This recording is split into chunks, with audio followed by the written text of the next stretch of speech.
অবস্থাতে আমার কাছে একটা ফোন আসে যে আমি একটা অনলাইনে একটা অর্ডার করছিলাম, সেটা আমার চলে আসছে। তো আজকে ভিডিও হচ্ছে সেই রোলারের কাহিনী নিয়ে। ওই হচ্ছে আমার পার্সেলটা। হ্যালো সিয়া। তারপর একটা সমস্যা হয়ে যায়, আমার টাকা দিতে আসলে ঝামেলা হয়ে যায়। তারপর হচ্ছে আমি ওর গাড়িতে করে আসলে ব্যাংকে যাই। সবসময় আমার সাথে একটা ঝামেলা লেগেই থাকে আসলে। তারপর আমার গাড়িটা পিছনের দিকে রেখে আমি ডিরেক্ট চলে আসলাম আর এটিএম ব্যাংকে টাকা তোলার জন্য।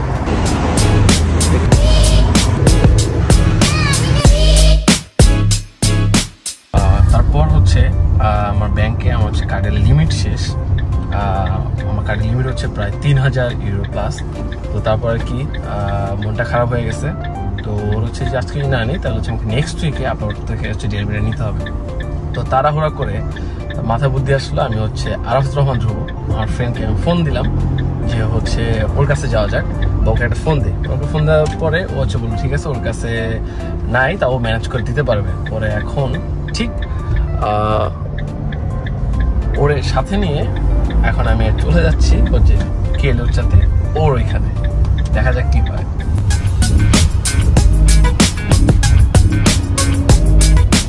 ইয়ানা পথ ব্রো, তোমার কার্ডটা তো লাগতো, ব্যাংক কার্ডটা লাগতো।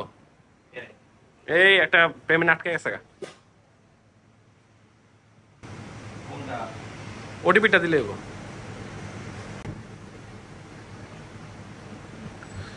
Thank you.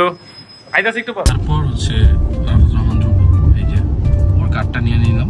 তো ওর কার্ডে জানি না, ওর কার্ডের লিমিট আছে নাকি ও নিজেও জানে না। তো এটাও আসলে চেক করে দেখবো আসলে কি হয়, আজকে কপালে কি আছে। এটা শুনে আসলে আমি নিজে অবাক হয়ে গেছি।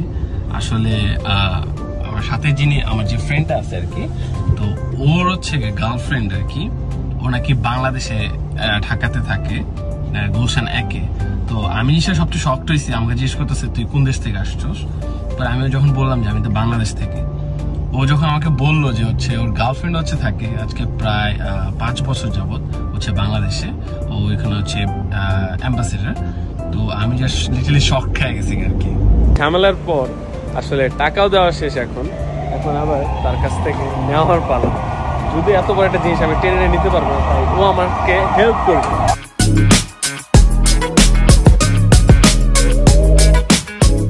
Thank you my friend, bye bye, thanks a lot, best of luck. তো তারপর হচ্ছে আমি যখন আমার বাসায় আসলে নিয়ে এসে পড়ছি, এখন এটা আমাকে উপরে উঠাইতে হবে।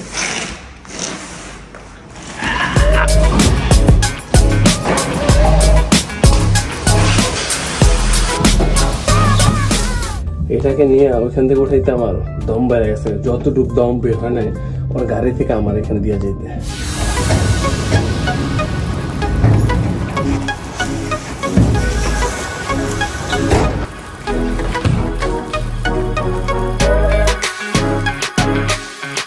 রাইট নাও হচ্ছে এটা হচ্ছে আনবক্সিং করার সময় আর কি।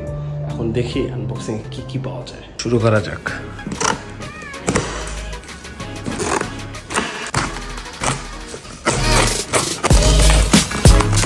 এটা খোলার পর কি সুন্দর যে একটা গন্ধ বের হয়েছে। আসলে নাকি ফোমের না প্লাস্টিকের নাকি কার্টনের, আসলে আমি নিজেও জানি না।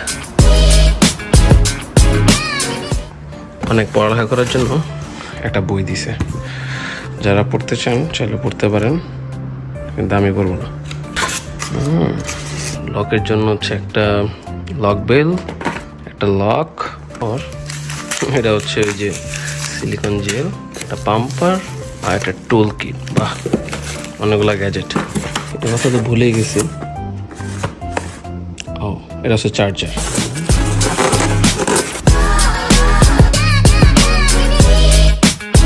অনেক হেভি, এত ওয়েট আসলে।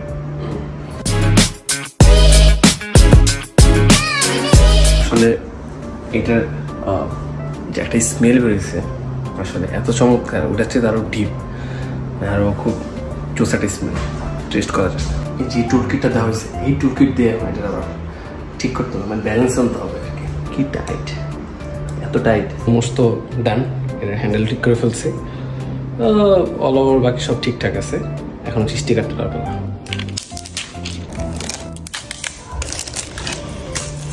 যেটা দিছে এটা না দিলেও পারতো। এখন এটা অন করার পালা, সর্বশেষ যেটা লাস্ট আর কি। তো দেখা যাক, অন করি।